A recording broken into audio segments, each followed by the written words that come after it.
लगावा बड़ी जोर, माटी के मूर्ति के देखा करा गौर। हाँ जयकारा लगावा बड़ी जोर, माटी के मूर्ति के देखा करा गौर। हाँ नवमी में मैया भवानी महारानी देखा मारे कैसे मुस्की नरम नरम।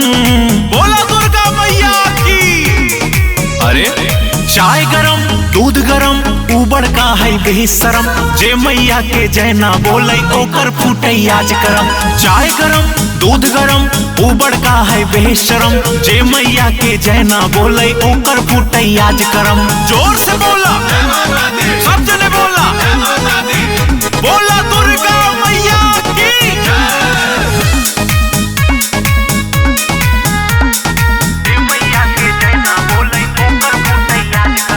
9 दिन भवानी जई है हर घर घर, याद करा दिल से मैया के संकट ले है हर। 9 दिन भवानी जई है हर घर घर, याद करा दिल से मैया के संकट ले है हर। लाल चुनरी चढ़ा के माला अढ़ौल सजा के मिट्टी जाए दुनिया के भरम भरम। तो हाथ उठा के का बोले के बा।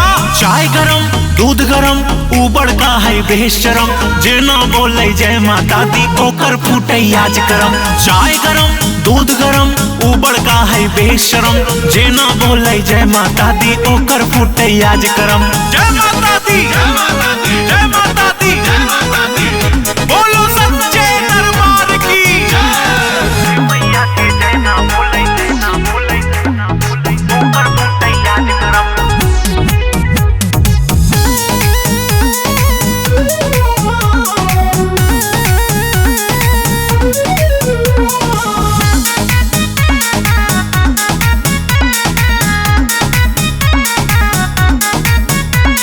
सौरभ चलावे जनरेटर धुआंधार, ऋषि यश कूद के लगावे जय जयकार।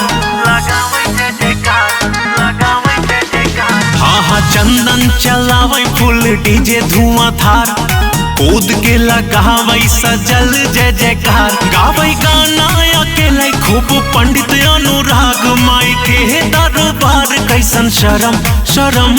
तो सब जने हाथ उठा के चाय गरम दूध गरम उबड़ का है जे ना बोले ओकर फूटे आज करम। चाय गरम दूध गरम उबड़ का है बेशरम, जे ना बोले जय माता दी ओकर फूटे आज करम। माँ दुर्गा पूजा समिति तिलवारी रामनगर तिलकिच्छा जौनपुर आप सभी का हार्दिक अभिनंदन वंदन करता है। जय माता दी।